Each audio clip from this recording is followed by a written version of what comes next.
Good evening. My name is Mazes, okay?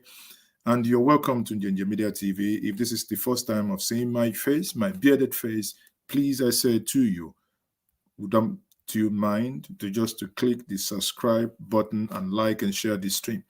Yesterday, I did a stream. Hold on, let's start. I think something also went wrong on Facebook. Let's start Facebook once more, okay? So that those in Facebook would not be missing out.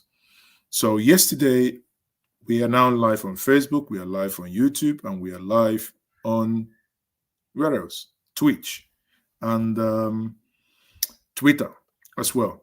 So yesterday, say my volume is not high. And no kwa this evening. If I knew all these things, what is happening, people? You guys are saying my volume is not high. So should I? I don't want my neighbor in the other place to come and warn me. You're shouting like an African. So just, no, okay. Yeah, you can hear me and my volume is high. Thank you very much. So like what I was saying, now the governor of my state, the governor of my state has come out today to say that we have only about 300 million left. 300 million people. This is a state where his predecessor 8 years ago left about 80, I don't know, let me not, really serious billions. We will get to something. I want to do something to us today. Stick around with me. The volume is okay. Thank you, Eric Okoye. Thank you. Now, one thing that I want to do is very, very simple. Because when I look at the things happening so far, people, it appears there are, couple of misinformation. And, as regards this platform, we stick with facts. You might not like it, but I endeavor to stick with facts. When some of you ask me, Mazi, why are you neither here nor there? I say, well, I am neither here nor there because I stick with facts. Facts takes no side. That's why you might see when you stick with facts, people will think, oh, why? I thought you're supporting this person, but why are you speaking against that person? I speak against no one, neither am I supporting anyone. I look at facts. Facts, they say in journalism, facts are sacred. Understanding that facts are sacred, then when you deal with fact, sometimes you might please some people because it suits their narrative or the narrative they want to drive. Sometimes when you speak against certain facts, again, it's also appear that you are not speaking to certain people. But what I'm here to do this evening, before I even get to the governor of my state, is to do the following. Let me close my MacBook, sorry. Okay, so what I am here this evening to do is to lay these facts before us.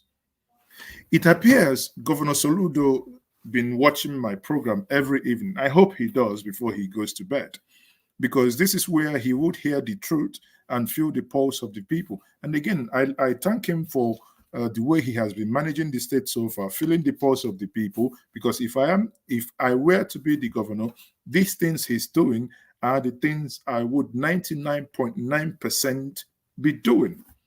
Because whenever I travel around the Southeast, the places I go, the things that interest me are not necessarily the things that interest every average traveler. Therefore, having said that, I would then come to us to say, yesterday, the system didn't allow me to show some documentations, okay? But today, I have got it working. Before I get to how much this government handed over, I want to show us something.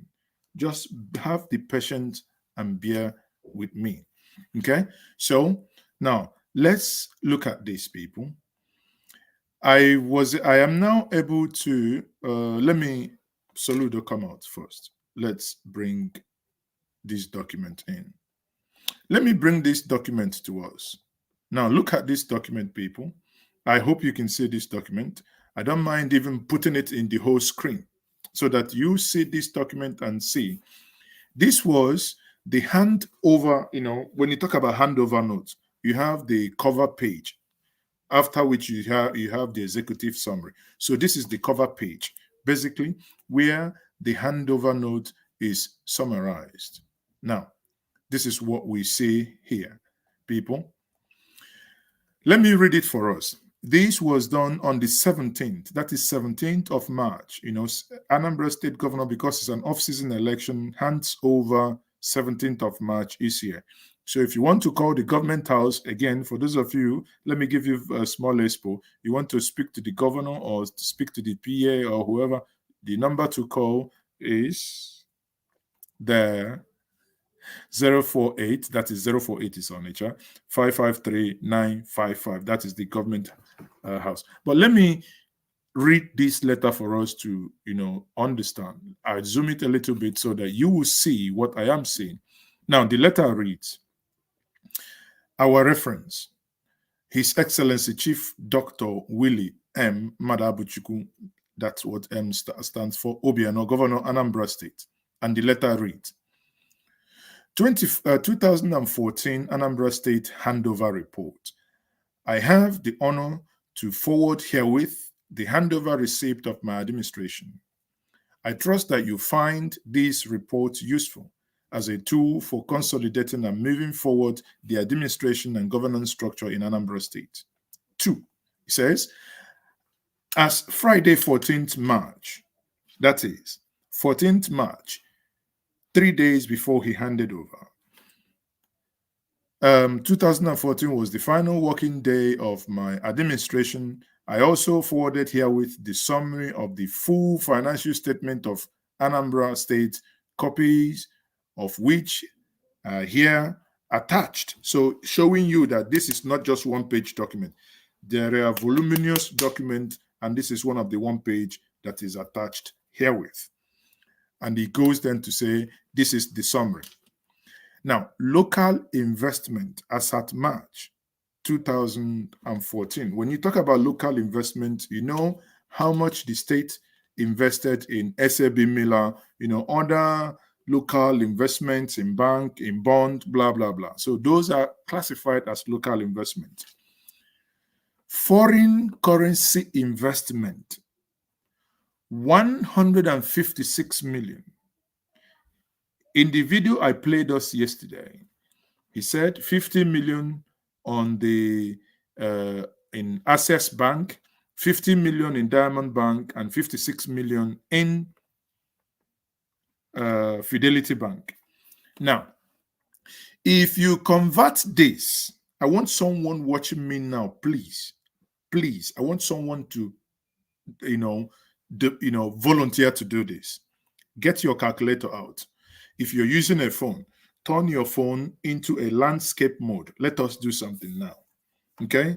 I want somebody to, so that we get to somewhere. Hold on, where is my, okay. So, because the figure we are going to punch in now, if you do it the normal way, is going to give you error. So what I want you to do for me is, could you tell me, punch in 26.5 billion, 26.5 billion naira, then divide it by 156 million. Where am I headed to? I want to know the exchange rate used in this calculation as of March 2014.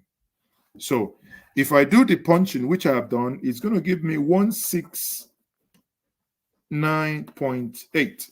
So let's say, for argument's sake, during that time, recall that the AFEC has not taken over. Dollar hasn't gone mad. The economy hasn't kaput. Everything hasn't yakata. As of that time, yes, we never knew that we were crying in vain. Let's round it up for ease of calculation. Let's round it up to $170 to 1 naira. Sorry, 170 naira to a dollar. Assuming that this money, 156 million, left for the future generations was not touched, assuming that it was not touched, that the governor, when he took over, left it as a savings for future generation. Bear in mind that when Peter Obi took over, he never had the privilege of somebody handing over to him because he was never handed over. Ngige was impeached, and you know how he left office, state government house bond. Ngige was not impeached. The court sacked Ngige. So he ran, obviously he was pursued. When this man now came back, there was no formal handover, there was no penny. But he was able to, like I said yesterday, one of his greatest failure was his abysmal failure in internal generated revenue. But even at that, even when he generated virtually, compared to what Obiano generated, Obiano, honestly, give credit to whom credit is due, did better than Peter Obi in revenue generation. Even at that, this money, according to what Professor Soludo told us today morning, you will see when I play this video, it appears nowhere to be found. That means we have used this money. Assuming, recall that Peter Obi in his video in 2016, if you recall again, when he talked about, I think that was in, there's this thing in Igomu, the platform in Igomu, when he talked about that as of 2014, later 2014, that money has accrued to $187 million. Now, somebody please, can you help me with this? Today, dollar is at 550. Can someone help me punch in? If you're using a China phone, it might catch fire. So don't use China phone on this, please. If you're using a Nokia phone, it might don't turn around. So, can you help me punch in here? 187 million times. Are you there? 187 million times 500. Just make it round number. Are we able to do that, please? 187 million. Are you there? Are you following me? Are you following my argument? $187 million times 500 each. I know dollars is about 550, 560, 570, but let's, for argument's sake, as of the time of handing over, let's say it's 500. Let's say result. Like I told us, you see, it says error. When I show it, let me see. Let me go to the camera. I see it shows error. You see, error. But when you turn your phone like this, it works. Can you see the figures here? That means only the dollar value of what Peter Obi left is 93.5 billion. If, let's say, he didn't for the last 8 years, no interest was accrued. But the interest that has accrued to that is nothing less than cumulatively compound interest will not be anything less than 250 million. So if conservatively, this money you see here, that's 26 million you see here. By the way, Buhari has made the naira to equal $1. We would have been getting about 93.5 billion. But this money is nowhere to be found. Now, I am not interested in going into certified MDS balance, MDA balance, blah, blah. So those ones in our government jargon. Now, federal government approved refund, the refund, the roads that the federal roads that the then administration did, eventually government refunded them, and they refunded them to the Governor Obiano. And again, as of that time, you can see here some payments to be made to contractors that was being approved, and for payment of that month, that is March salary. Bear in mind, he left on the 17th of March. Salaries are being paid between the 25th and the 26th. So salaries were not paid, but 5 million. So if you deduct it, Mr. Peter will be, this thing has never been controverted, left Anambra State with 86.665 billion naira. Billion naira. This is the foundation that I want to lay. Now, let us bring in Professor Charles Chukwuma Soludo. Thank you very much, Obinna Nennaya. There are people who are clued on. I love you. I love that, Obinna. Thank you. You know, that's why, you know, that's what this is interaction, because it's about us, people. You see what Obinna has done? Obinna has done the calculation and put it in. That's why. That's his, so it's not coming from Mars. Now, you see, let's say, Obinna, can you then help me and do 93.5 billion? Can you add the local investment? Let's say the investment is not yielding anything, no. Add 27 billion to it. Let's say other ones are not yielding anything, no.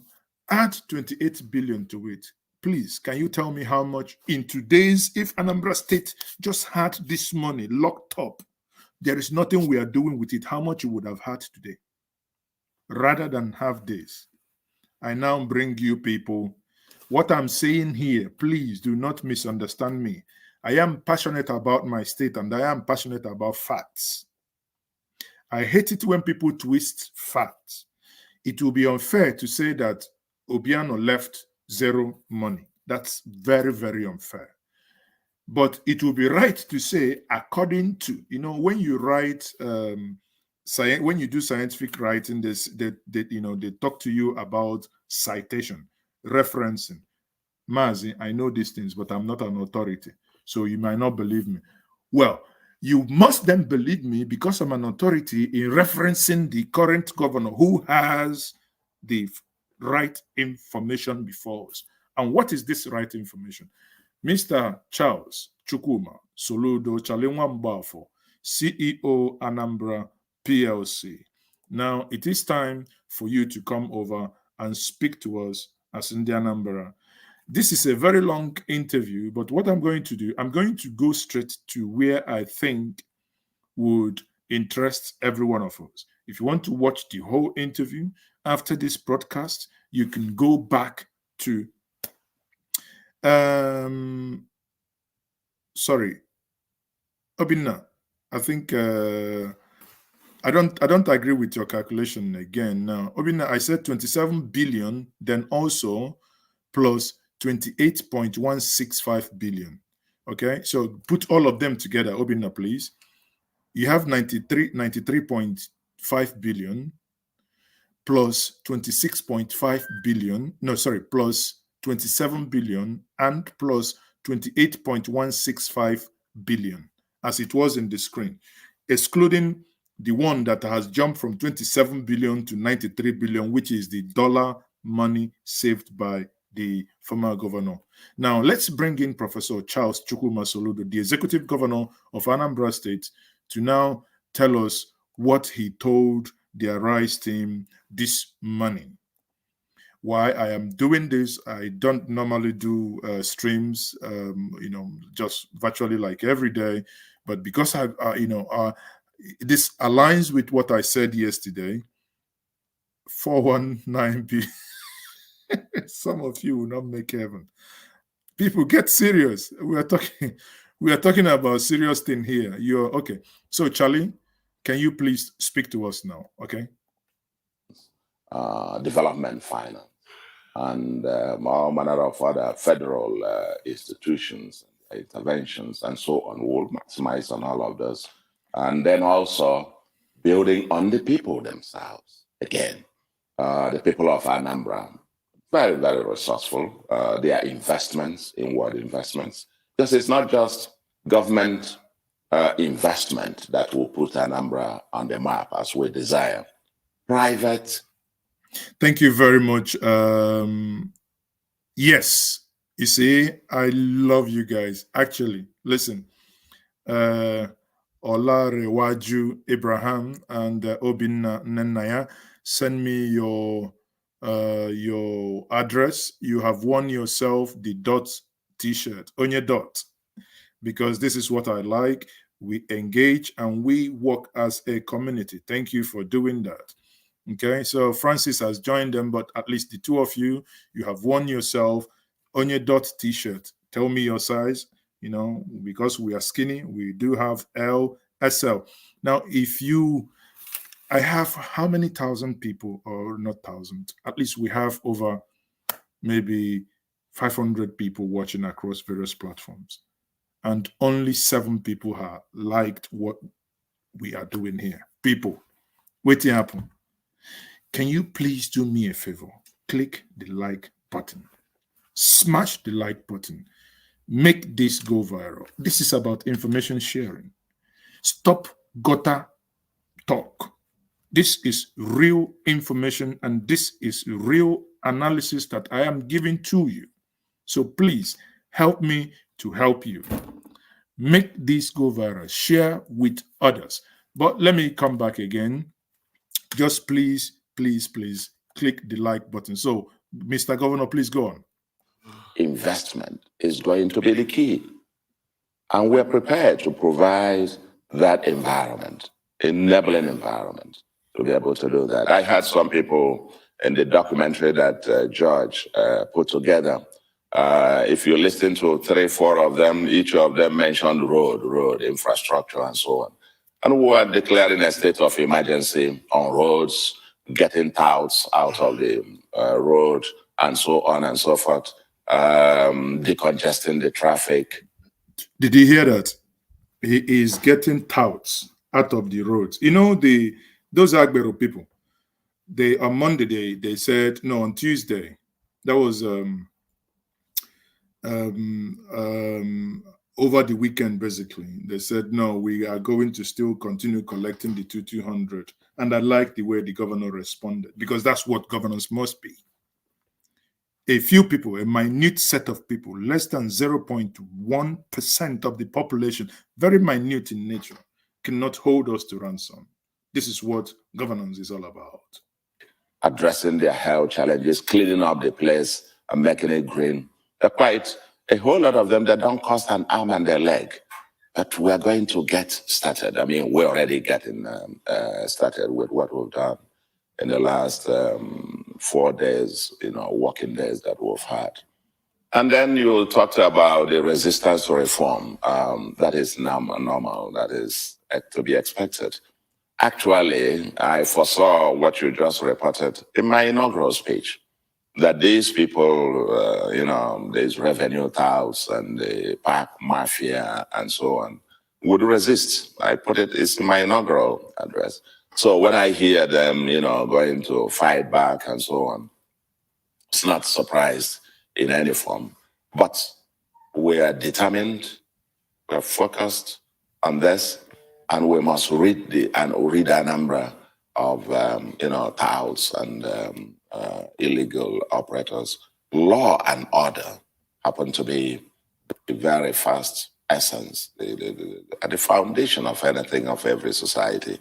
And we must restore law and order. Did you hear that? We must restore law and order.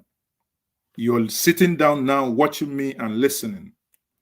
This is an only outreach to you. You cannot hold the great people of Anambra to ransom.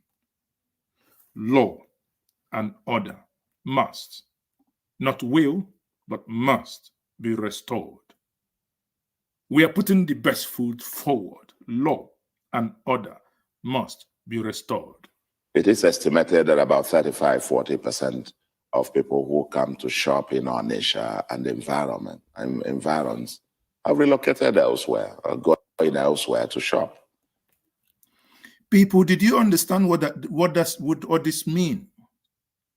30% to 40% of the customers, a city, a people, a sub-nation that thrives in trade, no longer people coming to buy goods.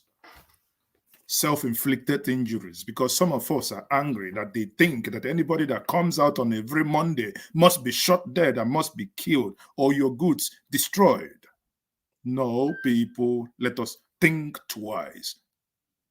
We are destroying ourselves. That is what Professor Charles Chukwuma Soludo here is saying, that madness must stop. I like the approach that he has appealed to. That is not saying that A or B is doing it, but who cares? I've said this on this platform time and time and time again, unperturbed times. Who cares who is behind it? All we want is for the nonsense to stop. It's not too much to ask. We must. And we want to return Onitsha to its glory, so that shopping around in Onitsha and in Anambra in general will be a pleasurable experience. Commerce is the base, the primary base of economic life here in the state. And we must do everything to make shopping and living in Anambra a pleasurable experience. For it to be a livable state, we must get this. The bad, the 0.01%, 0.00 whatever, just an infinitesimal minority of the people cannot hold the entire society to ransom. Exactly what I said. The people behind this madness are very minute, and they cannot hold us. They cannot hold the progress of a people to ransom, whether be it Agbero or whoever. Come on. And the government is not saying Agbero just go. No. They want to make funds available. But someone asks here, which fund? There is no fund. You will see when the governor will say it himself. There is no fund. But bear in mind, why I challenge Professor, because when Ngige handed over Anambra, he's lucky that we have 300 million. There was no zero, nothing was handed over to Peter Obi, but he was able to save in today's equal currency 93.5 billion only. He was able to save it. So if Peter Obi could do it in, between 2006 and 2013-14, Professor, you can do more than that, because now we are more alive to our responsibilities and we are now wiser, and you have the enormous support of all of us to work pro bono, no pay. We just want to volunteer and work, and that must happen because this issue of blaming the federal government at every juncture, we must walk away from that and build our own home the way we want it to be. We are determined, we have the structures now in place, and we'll unleash them if they want whatever where they want it. We're prepared to meet them in the street and liberate the common man in the street. This government is about the common man. Great, Your Excellency. Thank you so much for that. And I remember the good old days where my dad would talk me in the car and my siblings, and we'll have to drive all the way from Warri to Onitsha because we wanted to get some school items.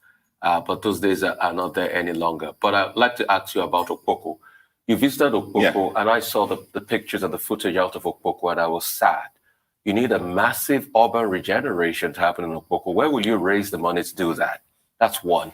Number two will be about, you called stakeholders to the table as regards insecurity. You called IPOP and you said those that are fomenting trouble in the state should stop. How are those conversations going? Have they, responded to the call? And how can we stop the case of insecurity in Anambra State? But at first, Okpoko, massive urban regeneration. How are we going to get the money to do it? Because that will cost a lot. It's been years of neglect. Well, hi, Greg Secker here. Now, look, if you're somebody like me, so obviously now flutter, that's the danger sometimes when you do these things live. Adverts do pop in and play. But what am I saying here is, for someone who is saying that I put in a different topic and I'm saying something else, no, it's encompassing. We are getting there. We need to water the ground. The topic is still on course, that the governor left us only 300 million and 109 billion in debt. In debt. You know, yesterday, if you go to my Twitter handle, you will see where I tweeted something that came out, and I said, in this tweet, which I'll find out and get it to us. In this tweet, my state, Ebony State ranks second. Ebony State ranks second in the states indebtedness. Imo State, almost the whole debt of Southeast Imo State collected all of them together. And someone said, is Imo State not a state of Yahoo Yahoo? What is there? All the money borrowed in Imo State, what are they using it for? But here we are. We'll bring back Professor Chukwuma Charles Soludo once more. Prof, please go ahead and do your submission. You are, living next to it, and you couldn't even breathe. Sorry. Meters high. I climbed some of them. And the people, living next to it, and you couldn't even breathe standing there. But there are people living just beside them, and that's the air that they breathe every minute of the day, and shops all around the place. It's really, yes, to answer your question directly, it's going to cost an arm and a leg to even clean up the place. Just cleaning the place. And we're going to begin. But the important thing is the determination to begin. We cannot, for fear of the humongous thing, and then decide to say, oh, well, it's too big, it's too... I can understand why it's been left that way. Probably because of the cost, probably because the challenges seem almost too humongous to even try to dare. But we're determined. Step by step, one step at a time, we will, for example, the entire drainage system of the Onitsha metropolis into the River Niger has been blocked. People have built up houses along the drainage channel. It's completely filled up, 15-meter deep drainage, 15 meters. Completely filled up. All the drainage ways, gutters, and so on and so forth in Onitsha, most parts of the state, completely full. And we're going to start off probably next week or thereabout. We'll probably devote about 2-3 days in the state to just open up, clean up the gutter, just get them out. And then now, there is something that all of us must learn from here. Just like when El-Rufai was fixing Abuja and everybody was crying, oh, he's anti this, he's doing the other one. At some point, people must bear some certain responsibilities, and it might hurt. Because, like he said now, water channels, because everybody is crazy. We want to build house, we want to do this, we've covered the water channel. When it rains, people will get, bring their debt and just pour them on the water channel. Work will start, as he said. And when this work starts, if you've been living in an illegal structure that's been sitting on a drainage, sadly, it might be that you may have to pay the price of bringing in sanity back to the society. If I have any property in the state of Anambra, which I do have, if my property sits in a drainage, I hereby declare that the state government could knock it down in order to make the state right. I forfeit it if I do have any. That is the spirit that we must have in order to get it right. And get them to the first place of where we would put them on our operation, clean up Anambra to start with, so that the next heavy rain, it's not going to get people, because when it rains now, much of Onitsha is flooded. and people die every year due to these flooding places, and people, carrying cars. If you see the speed of the flood, turning vehicles, and people dying on a yearly basis. And this we're determined to solve, even if we got to raise whatever resources and however. And we're already working hard at it about financing options on how we get there. But we must make a beginning. We'll also be appealing to even the international community. I agree.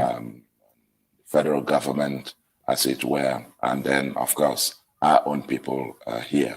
And I believe between... And I have this idea. One thing we might at some point, if this government proves all these things, all these soundbites, all these rhetorics we've been hearing, if this government proves that they are serious and genuine enough to do these things, the Anambra that are watching me now, especially those of you who are not at home in diaspora, when I say not at home, those of us not in the state of Anambra, if you live in Lagos, if you're in Port Harcourt, if you're in Abuja, we are considered all diasporans, whether you are in Ghana or anywhere.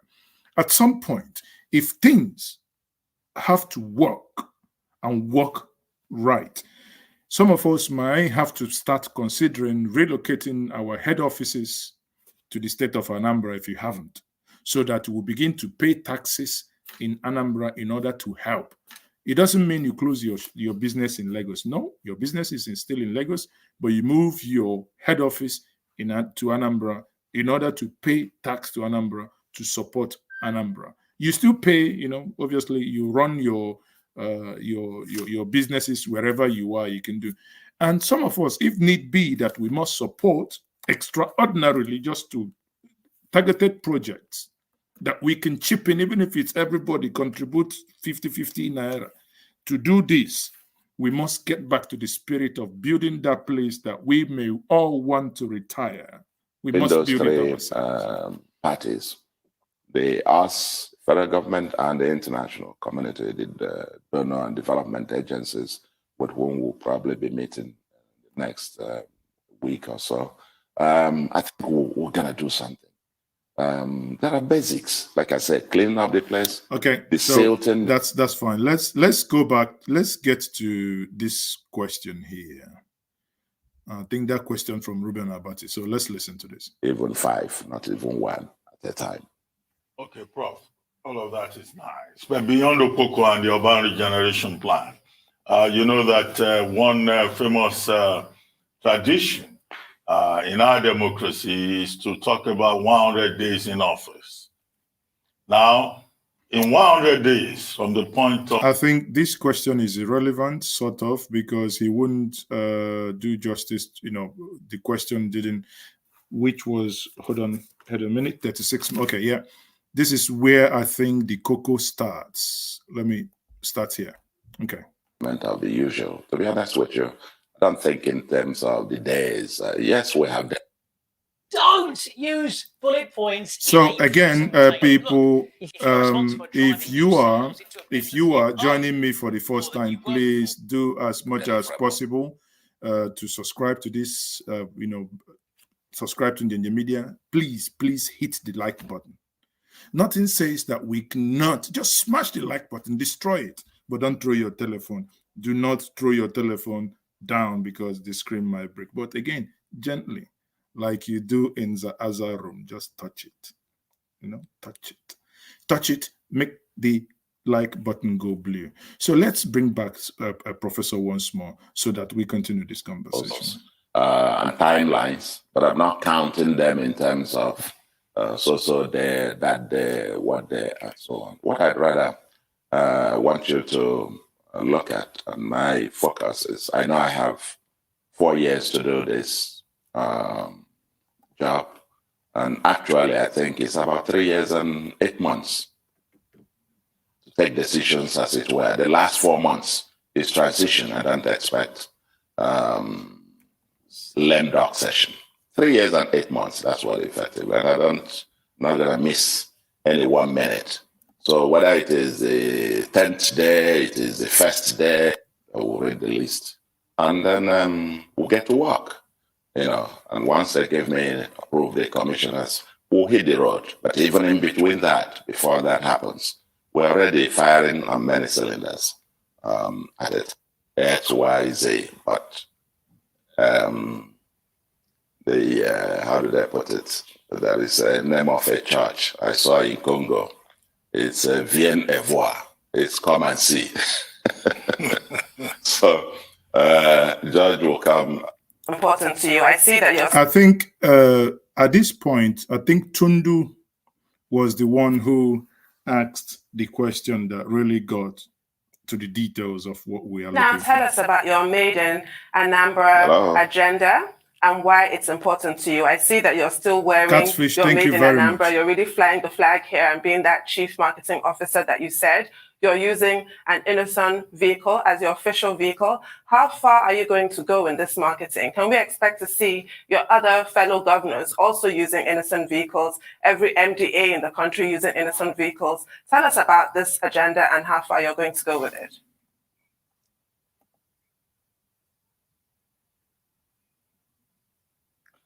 Let me tell you, it's me. It's the way the world works. It's the way the world works. Now, suddenly, someone that understands something that I've been preaching here for the past 5 years is now speaking. I said it's an aberration that you have a car manufactured in your own backyard and you're importing a car from somewhere else rather than use the one at home.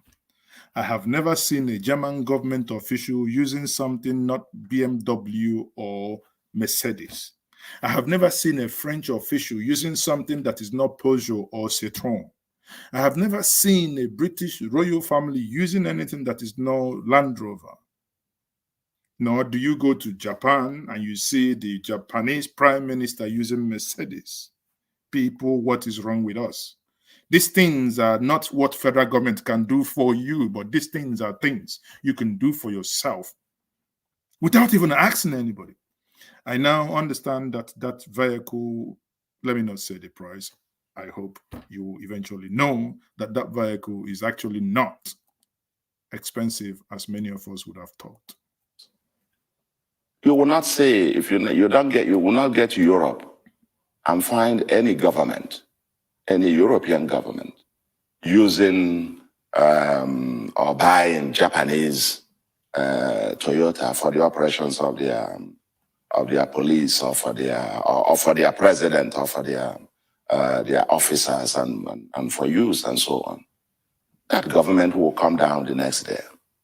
You will not say go to China or whatever and Philippines or whatever and get their leaders or so on wearing fabrics that's not made in their homeland. That's how you create jobs. How else? How else?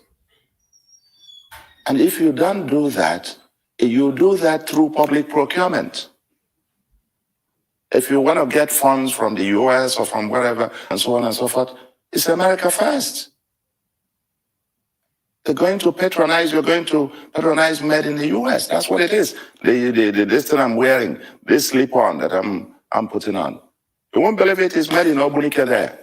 Some people say it and they think, oh, this must be an Italian thing. The next stage we want to do is to encourage them to proudly label it made in Anambra, Nigeria.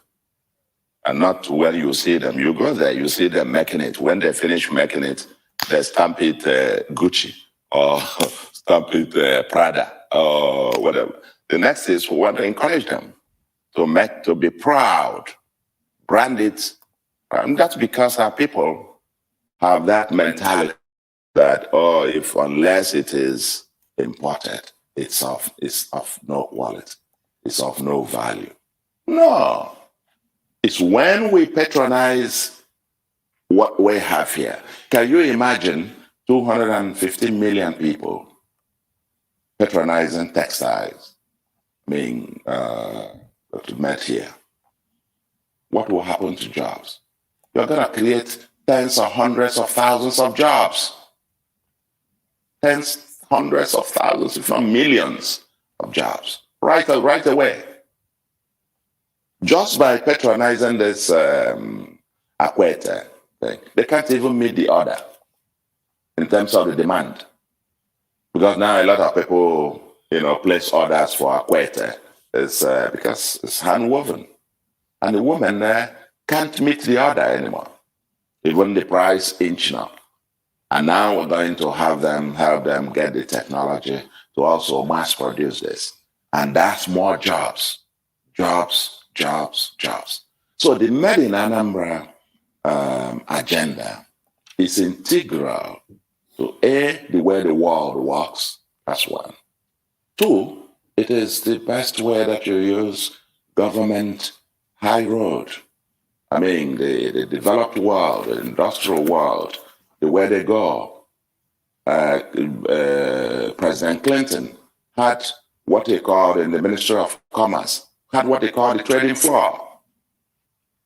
And that their job was to open markets all over the world for the export of made in American products. That's great jobs. And they told the story, Time magazine, The Economist, at one time when he was talking about the neo-mercantilism, told the story of how Raytheon and a French company competed for procurement, I think in Mexico, in Brazil, to get a contract, and how even the president got involved to get the contract for Raytheon, the American company, and how they created 20,000 jobs. This is the way the world works. So we're not doing anything fundamentally different, but that's the way that Nigeria, not just Anambra, must go. That's the way we must go. Made in Anambra first, made in Nigeria first. We'll eat our food, we'll drink our drinks, we'll wear our clothes, put on our shoes, wear our thing, and we'll create millions of jobs. Okay. Because you demand for them. Okay. That's it. Every country does that. Okay. Okay. So it's not just a thing, a very temporary thing for sure. It's something that I did going to live through that. Okay. Two things. I asked before the case with IPOB. Are you there? During your Yes. inaugural speech, you talked about talking to IPOB security stakeholders in the States to stop the high level of insecurity. Like on Mondays, they still sit at home. Businesses can't thrive. SMEs are suffering in the States. Have you had that conversation? And let me ask you this, Your Excellency. What did you meet on ground when you assumed the position of governor? What was the level of challenge you met on ground? Oh dear. I think it's time we would eventually buy Rufai, 1 crate of Made in Anambra beer, and one keg of up wine, because the moment you've been waiting for, he is the one that dragged the rat out of the hole. And here is the answer.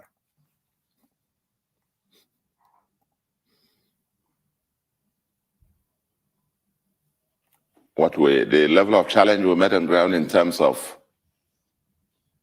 In terms of the debt of infrastructure, Hello? in terms of funds available, in terms of Hello? everything. What did you meet on ground? Have you ever thought about becoming So, an online again, coach? this Helping question people will through be your knowledge or passion from the comfort of your own home? this question will be answered, as you know. Rufai basically hit the nail on the head. And now let's get. Oh, thank you very much. I think answer this question. let me go by. In terms of the sequence, the first is the security issue and the discussions. The discussions are ongoing.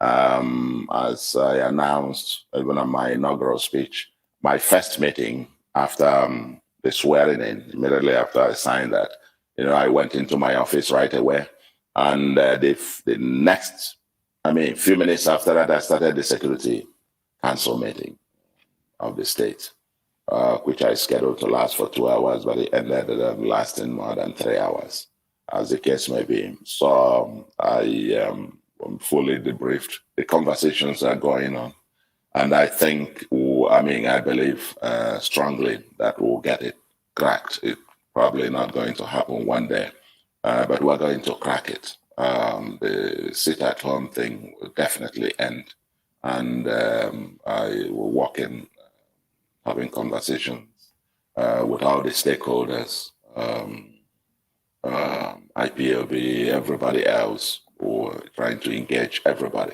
It's the people's power that will prevail at the end of the day.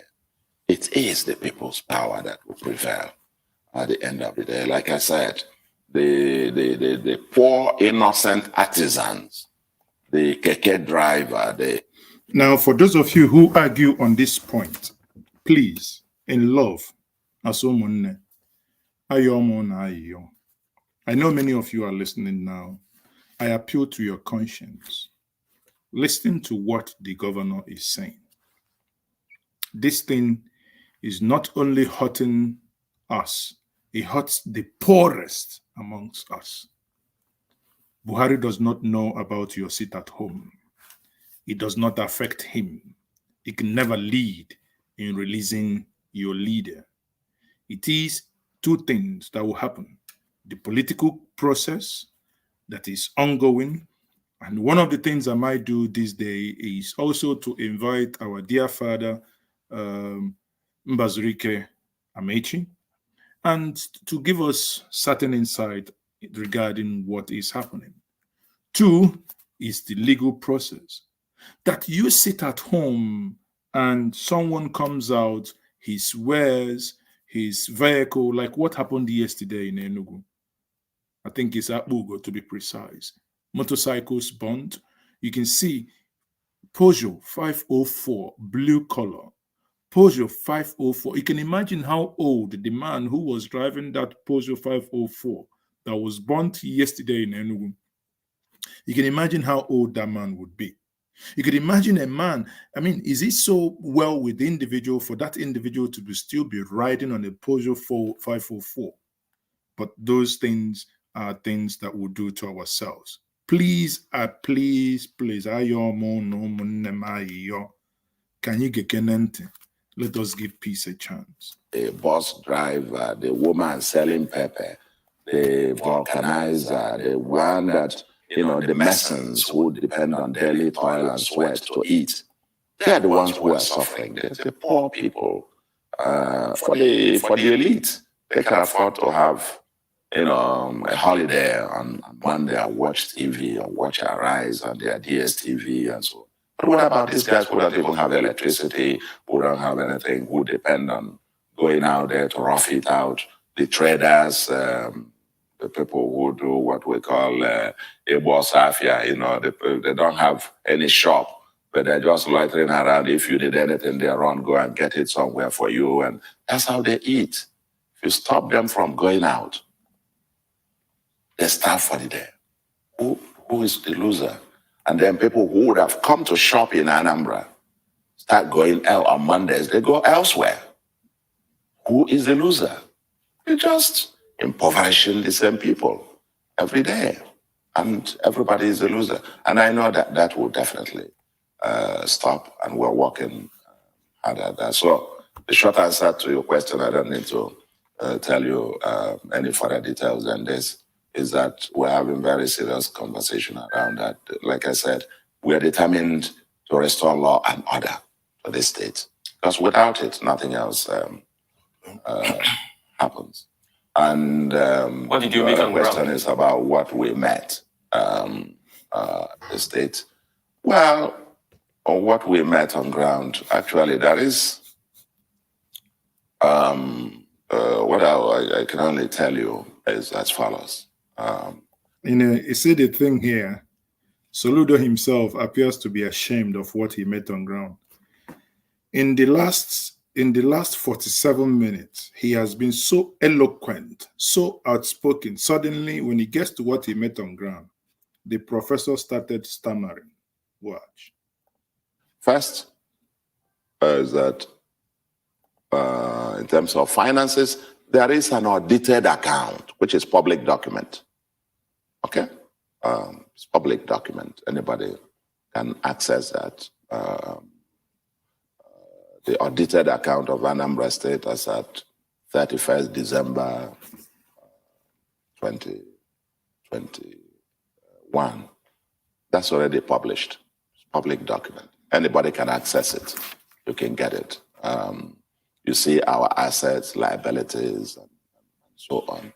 And then, of course, as at the last date, what you then have to do is between the audited account as at the end of the year and as at the day of handover, you know, if there were further liabilities and all of that. But in terms of the audited account, certified and published already, yeah, everybody knows that the state finances are not quite robust, to put it mildly. The debt probably in a range of 100 and something billion in terms of you know, some things are better hidden with grammar.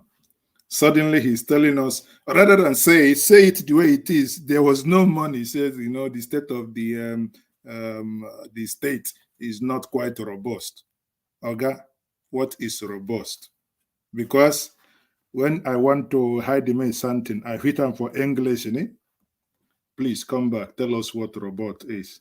debt. And then cash, you know, in terms of what I saw at the end of it, a few 100 million or so. That's. Did you hear him?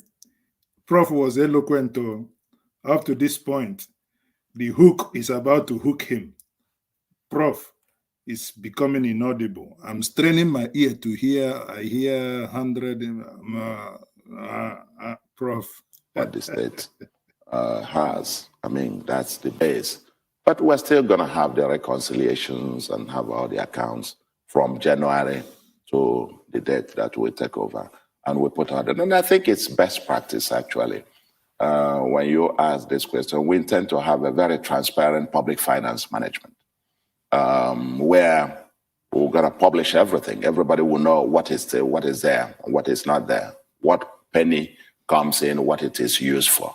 And that is our aspiration. That's part of our promise in our manifesto, to have a very transparent public finance management. And part of it, like I said, is the audited account, which is a public document. You can look into that. We have that and, before. Everybody can get a copy of that and see that. The debt, the liability, asset thing, and the cash that we met. I think, if I remember correctly, the cash, the various banks, 200-300 million. Did you hear that? The cash in various banks, not one, not various banks. Cash in various banks. Professor, repeat, please. Repeat that point again, please. The various banks, 200-300 million. 200-300 million. And then, yeah, 300 or 400 million. Okay. 2-3, about 400 million. Okay, for the avoidance of that, we don't have 100 million. We don't have 200 million.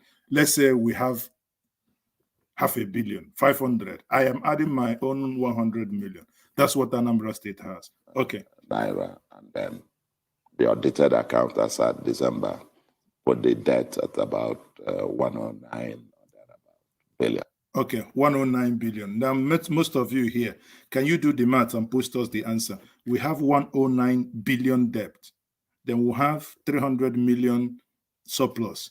Please, can you now tell us how much do we have? That's what I saw. So, but we'll take from there. For me, that's baseline.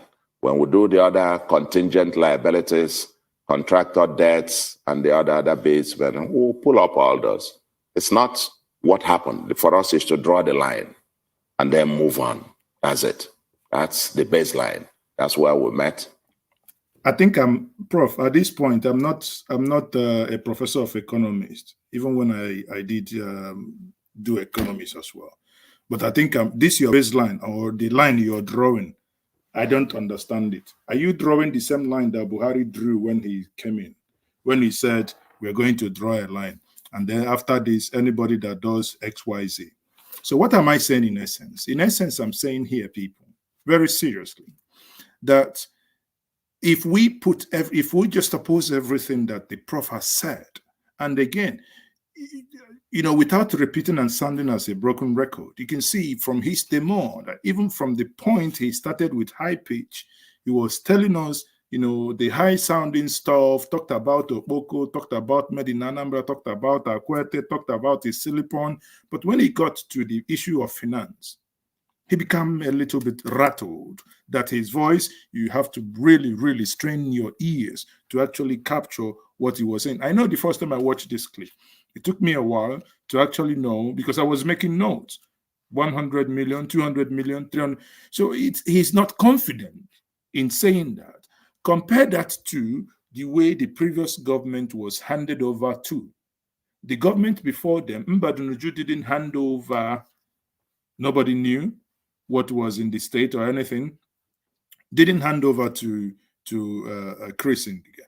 Ngige himself was thrown away by the court with all the, at the point of handover, the state was in turmoil. Government house burned, government lodge burned, the streets, no one comes out in the streets.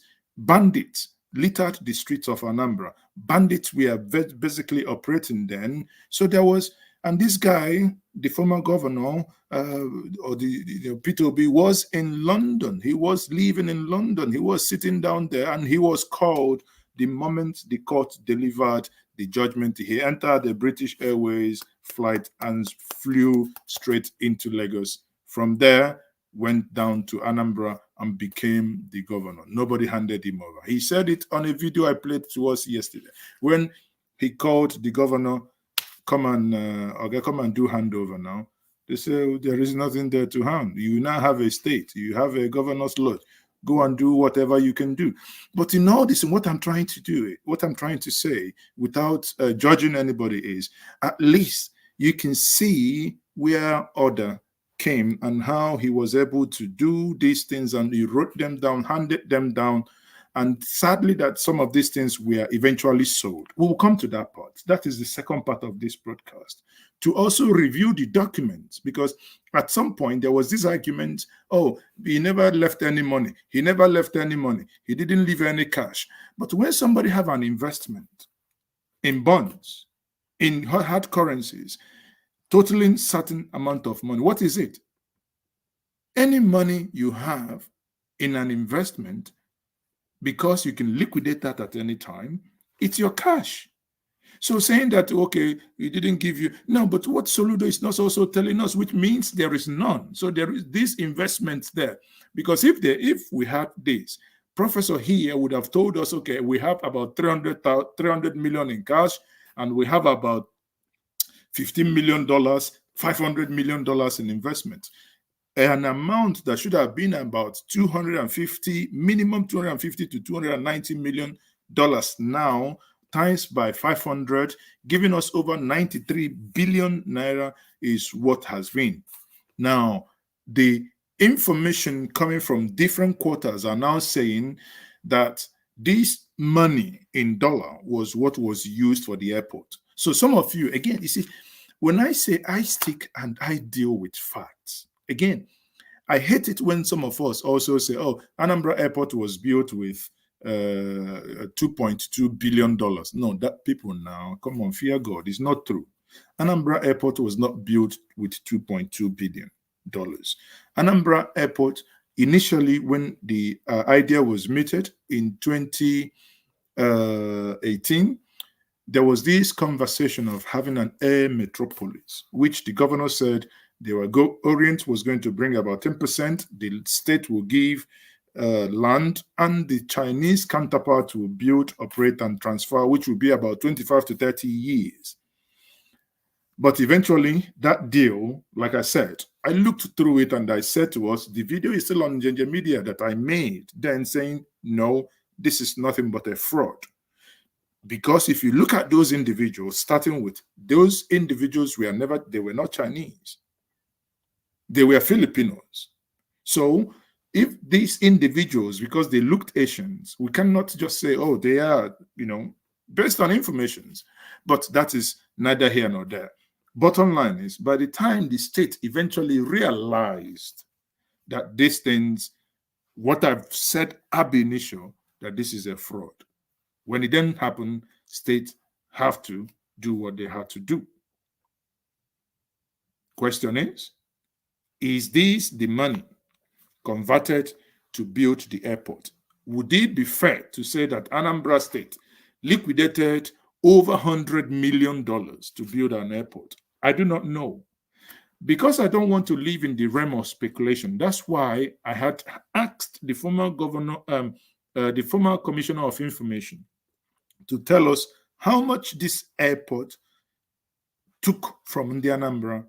He was unable to give me this information on this platform. That was Sidon Adenova.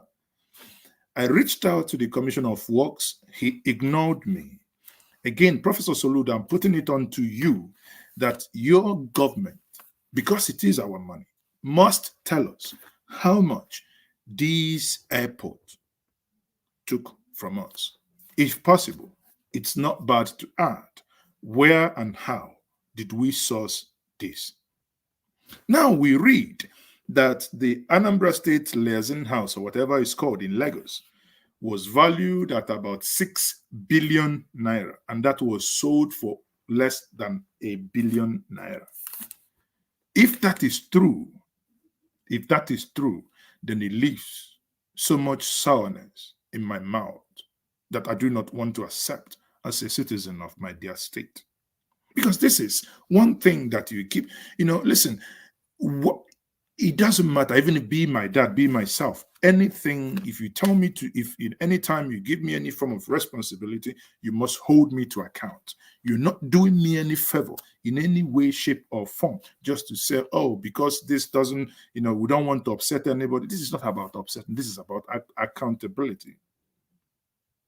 If the former government said, oh, okay, yeah, Peter Obi said he left 86 after deduction, blah, blah, blah, billion. Oh, it wasn't true. Why didn't you make it public? Why didn't you say, oh, God, this is not true? But he gave you the documentation we have here. There comes to a time that we must begin to hold our leaders to account, and what is coming out now leaves a little bit to be as it were. And Well, we'll Governor get on Soludo, to now see where we get resources. Governor Soludo. How we're going to get resources. Yeah, okay. Let's move from the village to the center. And Yes, we sir. have just a few minutes to go. We'd like to have your thoughts on, one, the state of the Nigerian economy. Electricity has become a problem. There's fuel scarcity. Aviation problem is problematic. Inflation is going through the sky. The CBN is introducing a number of measures. And you were once upon a time in charge of monetary policy in this country. And you were most recently, even up to now, a member of the Presidential Advisory Board body on the economy. What do you think has gone wrong around here? And what guarantees can you offer us that you will not have problems with your predecessor, who seems to have his own travails now, and also with your deputy, Dr. Ibezim, because after a fashion in Anambra, predecessors and successors are always fighting, and deputies are not always in good terms with their principals.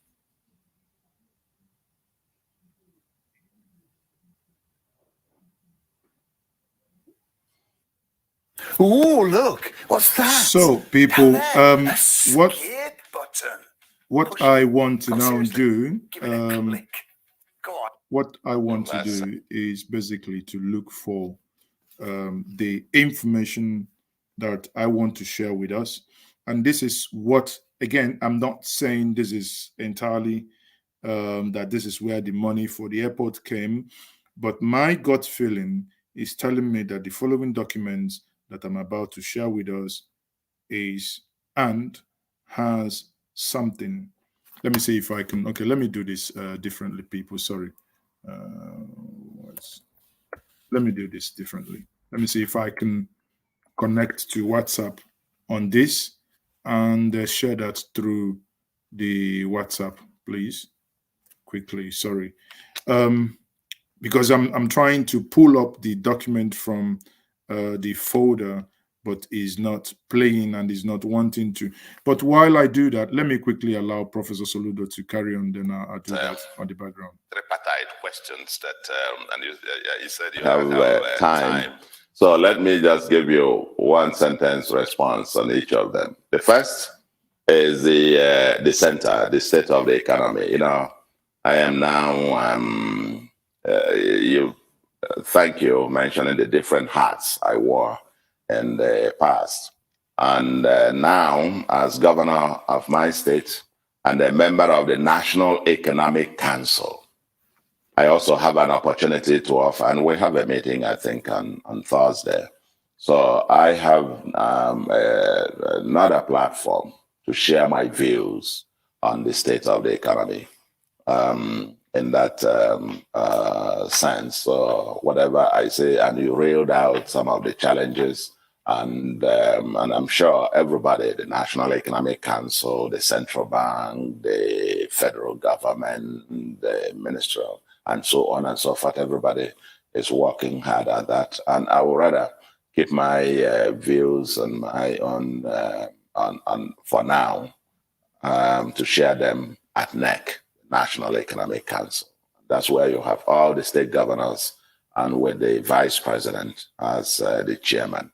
It's a constitutional body for Nigeria where we meet to review the economy and profile suggestions and views. I would rather share that within the context there and not here. The second part of your question is about my predecessor, whom every time and everywhere I must say, Governor Willie Obiano is a good man. And I will say this over and over. He's an honorable man. A man who, in my relationship with him, and I wrote it on the my inaugural address, what is rare in Nigeria today is that people don't keep their word. And when he and I met, we met in August, met in September, met in October, and finally in November of 2016, I accepted his proposal for us to work together politically and so on. And 2017, I did everything to keep my own part of it. And many people didn't expect, just in the usual Nigerian way of things, that he would keep his own part of the understanding, partnership. But he did after 5 years. And for me, that's really historic. And I don't take it for granted and say, after all, he met his own part of the bargain. After all, I met mine. No. It's very easy for people to just walk away. He didn't. And remained very committed. He loves Anambra. He loves Nigeria. And he did his own best, to the best of his ability, and so on. And thank God this is Apuga. We're on a continuity. We continue with the things, the strong foundations he laid, and where we think it didn't quite work well, our job is to make amendments and continue the trajectory. I don't envisage any such. I'm not a petty fellow, and neither is he. I don't expect him to give us any problems, nor do I expect to. What for? I mean, this is that will be silly, actually. Typically, what often leads to the kind of friction that I see in many cases is when people leave office. They have difficulty living. They still want to leave and want to be the one calling the shots and determining, who will get what and so on. But he's not that kind of fellow. And I know that, and he has repeatedly assured that. I said so publicly. And so I don't see much lines for friction and all of that. I will be eternally grateful to him and the Anambra people for him remaining an honorable person and a leader, I must say. So, despite whatever the travails, and I hope he will be, I'm happy he's been granted bail, and he will have his day process and they interrogate the process like every other Nigerian who are appalled by somebody taking a video of him in that room and circulating that. I mean, he's entitled to a minimum degree of dignity and so on. That's not the way you go for. If we say he did something, investigate it, but not ridicule the person, humiliate the individual. But having said that, well, my now on the deputy front, I'm not quite sure. I've been through this road before. I've had, I was governor of Central Bank, and I have 4 deputy governors that worked with me, well enough. So I'm used to the circumstance of working with deputies. This might be a different terrain altogether, but absolutely from the gentleman that I see, I don't envisage. I think he knows basically what the job of the deputy governor is. I know what the job of the governor is, and you do the job of the governor. He does the job as deputy governor. It's my deputy, and I don't. I think we're gonna bond together to give Anambra the leadership that the state deserves. Well, thank you very much, Governor Soludo. We wish you well, and we say to you, it will be well with Anambra. Thank you very much for joining us on the morning show. So everyone, we can see that was that interview that was granted this morning. Now, what I am then still trying to do, that the system hasn't really synced up, is to show us the stuff that were sold. Now, because it appears I do not, because I like to show these things. Again, this part is not working out entirely. But what I would then do, because this is very critical for all of us to see, I will see if I can, I have that in my phone, but I've been unable to send this. But quickly, let me see if I can maybe send it in an email and open it via the email, since the other one is not playing along with me. So quickly, just bear with me, please. Where's my email thing? Okay. Sorry.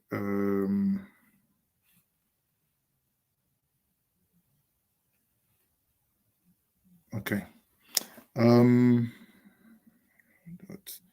That's okay. No.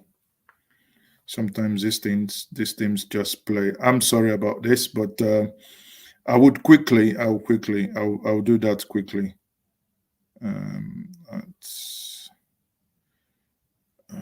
What is it called again?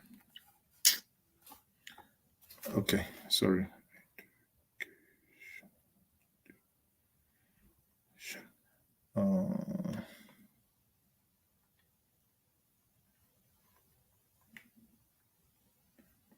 Let me see if it's gonna work. If it works, then we are in luck. Let me see if it's gonna work. Education.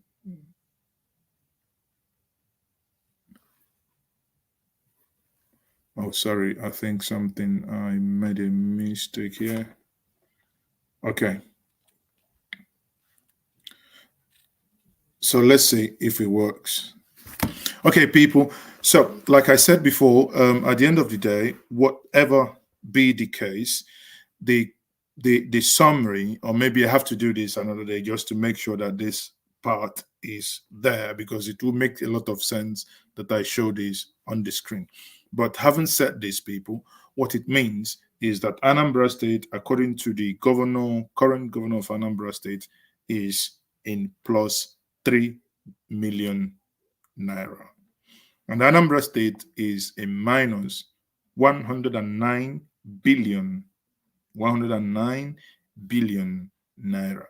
Again, these are basic facts to lay the facts straight. Those who say that we spent 2.2 billion in building airports, so 2.2 billion dollars in building airports, please, please, please, can we stop spreading of such fake news, because that's not true. Anambra State Airport did not cost us that much, but the amount, I have an idea of how much that airport, took from us. But one thing why I'm still not going public with the figure that I think I know how much is, I want the official confirmation. So the only one I can confirm to you is that $2.2 billion was never an issue and was never used in building Anambra State International Airport. Neither is it being used in building the event center in Oka. But the amount is not close, because if you go back to the budget, you see that a budget is about 6 billion 2018, 6 billion 2019. But obviously those were what were in the budget. But what was used was more than what was budgeted for. I don't know. I'm not a budget person, but I looked at, which any of you can do. You can Google Anambra State budget. After this podcast, Google Anambra State budget. You will see there was a budget which was about 3 years budget in one document. Is a PDF document. You can go through them and you read. Most times, many of us don't really like to interrogate facts, because as long as these things are hidden in from any some sum of data, it becomes boring for many of us to actually interrogate. But we can. Just like before I leave us now, we look at this document again. This was Anambra State government, and you can see 14th of March when they handed over, and they said to us on the 14th of March 2014 that the government handed over local investment of 27 billion. On the same day that we had $158 million, that if you converted it, it will be about 169.8. I said, let's round it up, 170 naira to a dollar, and that would give us about $26.5 billion. Now, I am, like I said before, I am not really interested in point 3 and 4, in as much as they are still big money. But I mean, these are certified state MDA balances, blah, blah, blah. But I am more concerned about the investment. That's the 1 and 2. But if you go back now without doing anything and say, as what the previous governor said, that that money eventually, sometime in 2014, grew up to $187 million. So if you do $187 million by current today prevailing rate, I know that dollar goes about 560, 570, 550, but let's do on the average 500. There is no way we are working out with anything less than 93 billion. In all this, Anambra, we are left with only 300 million, according to the current governor of that state. Make of the fact whatever you wish to. I'm not saying anything. My job is to explain and lay the fact before all of us. The decision and how you want to interpret it is yours. On that note, I have done my bit, trying to expose all this, trying to explain all this, using the video credit to Arise TV, the interview they had with the governor of my state of Anambra, Professor Chukwuma Charles Soludo, as he fondly calls himself, Charlie Nwambafo. I think as someone who worked in the central bank, as someone who was one time the CBN governor, you understand what transparency is. It's not my duty to school you on that. Therefore, to whom much is given, from that person, much is also expected. Professor, I say thank you very much for telling in the Anambra days, but we demand more. And I plead to you to make sure that through your office or whoever is in charge, that the people are interested in knowing how much we did spend for the airport in Anambra State, how much we did spend for the event center in Anambra State, be it whatever it is, we want to know. On that note, I will say, as always, whenever I speak about Anambra or whenever I speak about the great Igbo nation, I would always love to leave us with this from M.I. Okpara, the life he lived and where we all ought to be expecting to get to. On that note, I say good evening and thank you once more for joining this broadcast. If you haven't subscribed to this platform, please, I'm begging you, by all means, do. If you have, please like this video, be it on Facebook, YouTube, Twitter, or Twitch. Just like it, share with others. On that note, I say good night. I am still Mazi. It's okay. Auf Wiedersehen. Ciao, ciao. Tschüss. Au revoir. Kachifo. Bye. Ikenga. Ikenga. Oh, Ikenga.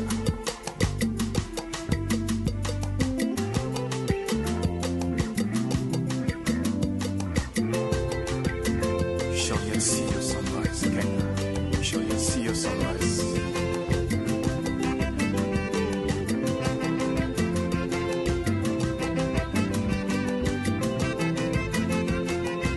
My first encounter with him was in December 1940. He was a gifted man, all round. There is no area you talk about or you walk about that he will not show you how it is done. He was able to use cocoa, palm oil, and a few other products locally to run one of the fastest growing economies in the world. That he was named MI Power. Later, Dr. Michael Okpara. Okpara took over at a time when there were no institutions. Even though the eastern region was the poorest of the regions at the time. He was a pioneer. He had to lay the foundation for this. Whatever he sets his hands on, which is good, he will see to it that it is done properly. From January till December, there was always a new project, that was commissioned. He's a very pragmatic person, but always rooted in the people. Like that, as if he was so, he was in such a hurry that he wanted to do so much. Unfortunately, the Civil War dislocated so many things. I personally felt extremely sad. Because the ideas and the principle which they stood for, their successors in many cases didn't follow. And that's where we are seeing into today. Onyagala 1 year, that's leave nobody behind. Philosophy of the Igbo community, that's what it built into. The politics of then was politics of principles. Truth was that he was an honest man. He was really a nationalist. He didn't build a house, even in his hometown. He was a dedicated Nigerian of Igbo extraction. Down forever.